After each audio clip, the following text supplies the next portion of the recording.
everyone, welcome back to my channel. If you're new here, my name's David. Great to meet you and thank you for watching. Today's video, we're going to be doing another 3 Halloween DIYs. If you haven't checked out my last couple videos, go ahead and check those out. I will put those down in the description box. Without further ado, let's get started. From your local Dollar Tree, or grab this boo sign and 3 packs of these lights here. You want to make sure that they're LED and they have these tips, a pack of batteries. Alright, the first thing you're going to do is break these little tabs off right here. Just break them off, it's super easy. After you pop those off, we're going to go ahead and mark with a Sharpie on the back here exactly where we want to put our lights. After you got everything marked out, we're going to go ahead and drill right where we marked with our Sharpie. But you want to make sure that the drill bit matches the same size as the LED light. So go ahead and drill, and I recommend actually drilling from the front side to the back. Do not do what I did and drill from the back to the front side, or else you're going to have these little areas where it just kind of looks unprofessional, I guess. But I mean, this is a Dollar Tree hack. So next, we are going to take the little lights and just simply pop them through each hole. It's actually quite simple, and they should fit right in if you did your measuring correctly with your drill bit. So see, that just pops right in and it just exposes the LED light. Then you're going to go ahead and put all of the lights through the hole.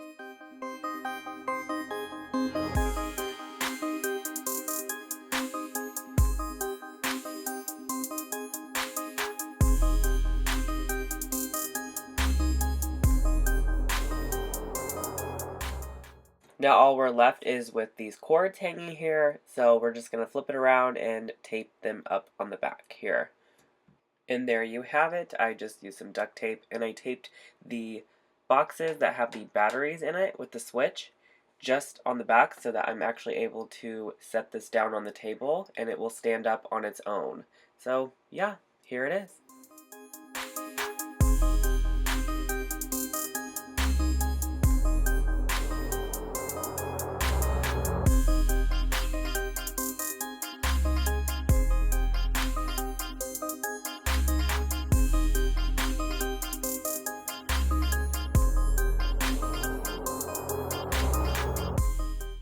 For our second DIY, you're going to grab 2 of these baskets from the Dollar Tree, which will be used for our cage. Get some spray paint of choice, also an item to go inside the cage, like a skeleton bird here, scissors, and wire cutters. You could also use zip ties, and you're going to need chain. This is also at the Dollar Tree. Let's first remove our label from the baskets. After you've done that, we're going to pick and see how big our item is, how big we need to cut our cage to.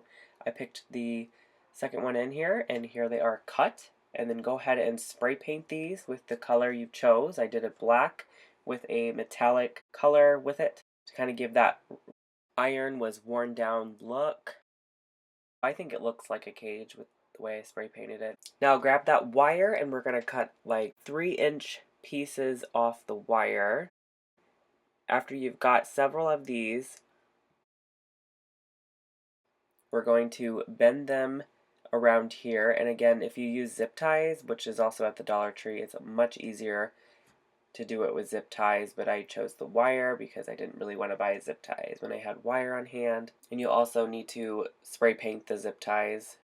The only thing I do want to point out is that you line up your baskets so that everything is lined up and it looks more like a cage instead of 2 baskets put together.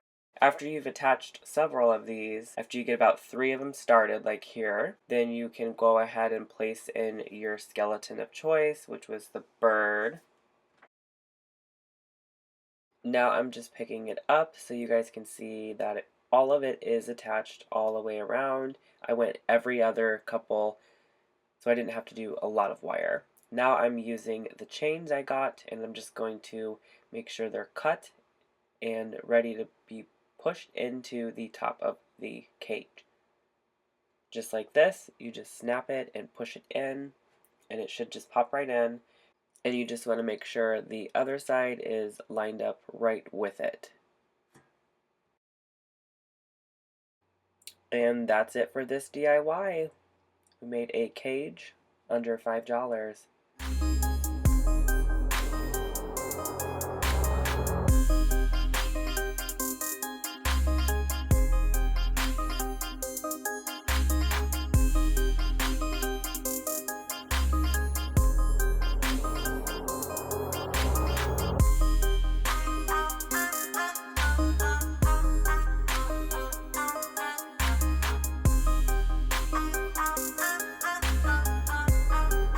And now for our very last DIY, you're going to need a mannequin head. They do have styrofoam mannequins, or you can use a skull, whatever of choice. You're going to need some tape. And we're using my very own background that I know all of you have been staring at and judging for the last 6 minutes. Mod Podge and a brush. You're also going to need some of this jute twine, which is at the Dollar Tree, and a really thick needle. So the first thing you're going to do is wrap the tape all around your mannequin head. This is just to protect the head. So we have a layer in between the actual object and our burlap we're using. Once you're done with that, we just want to make sure we got everything covered, and then we're going to go ahead and get our burlap and figure out exactly where we want to place it. So here I'm just lining up exactly where I want to put it, and I'm finding that this is unnecessary, so I'm just going to cut that off because I don't want that. After I figure out exactly where I want to put it, I'm going to cut that piece so that way I have that section cut out. So this section's the right side. After I cut it, I'm just going to go ahead and cut another piece that's exactly the same length. That will be the left side.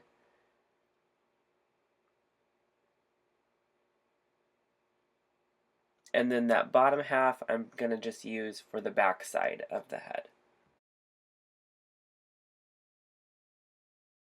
Okay, so once you have everything in position where you want it, you're going to fold under these sides here so that it'll stay better when we use our jute twine.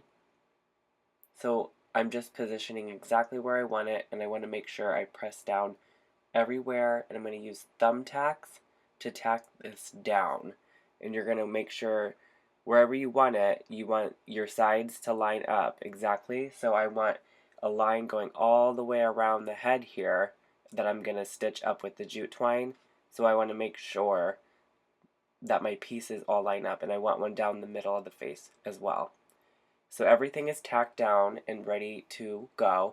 I just want to make sure this last step here that I have the eyes kind of popping through, so I want to give that some dimension.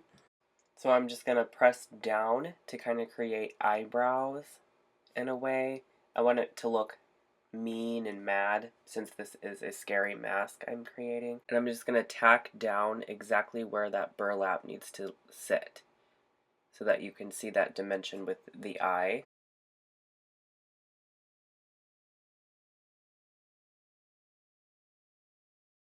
So now I'm going to start the stitching process, and I'm making sure that my knot on the jute twine is going from inside to out so you don't see the knot. And we're stitching all the way down the face, kind of getting tighter on the forehead and looser around the nose. And I'm put some X's here on the eyes just to give a spookier look. You can do whatever you want.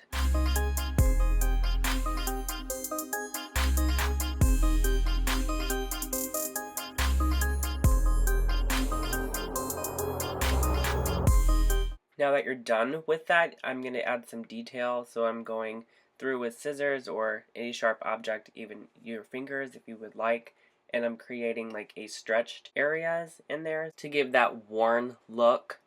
It'll just add some detail to the mask. Now I'm taking my Mod Podge. After I got everything I want set in place, we're just going to literally put Mod Podge all over this, except for the eye area. We're going to actually not put Mod Podge anywhere inside the eye, because when we're done, we're going to push the eye area in to kind of recess it. So make sure we don't put any Mod Podge inside the eye part. Right now I'm just tacking down those brows to make sure they stay in place. You want to make sure that those are in place when we put the Mod Podge, because now we're basically gluing all of this in place. So make sure everything that you want, how you want that to look, is tacked down. And the tacks will easily break off. They will pop right out of there, so don't worry about getting any Mod Podge on there. Or every now and then you can twist the tacks to kind of break free of the glue.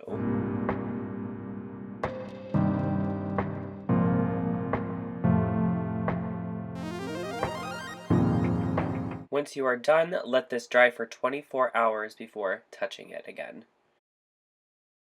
After your mask has dried, now you can have fun with cutting this apart. I chose to cut mine down the middle and the back. You can cut it any way. You can cut the jute twine and then re-stitch it up, but I just went ahead and cut it in the back and then made a new stitch right in the middle here. I like the way this turned out. Now I'm just going to take some watered down black paint and paint in any areas that would be giving shadows. So obviously in the eye area, and I'm pushing the eye area back with the paintbrush. That way it'll kind of recess a bit more. You can use your fingers when you're all done as well and kind of pinch the brows kind of back into shape. You can also use other colors if you're not liking this black color, or I guess it kind of dried more of a gray color, but you can do anything you want. Just go to town with the painting. Just make sure you add some detail. And I'm gonna tell you guys right now, this is a Halloween prop. This is not an actual mask to be worn for Halloween. If you are trying to make something like that, I probably would be using a different type of glue, since you're gonna actually have this on your face. I wouldn't be breathing in that glue that's on the burlap, and you might want to consider putting something else in the inside of it for it to be softer on your face, just to throw that out there.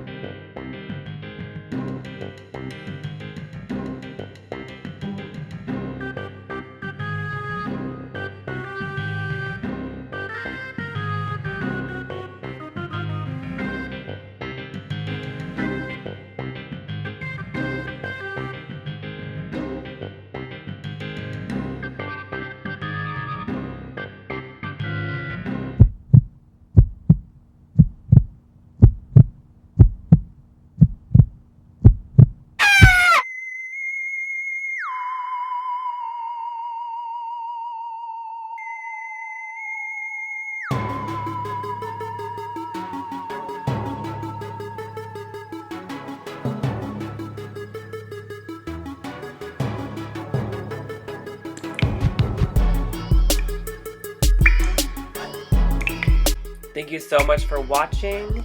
Make sure you hit that subscription button and the notification bell if you don't want to miss any of my next videos.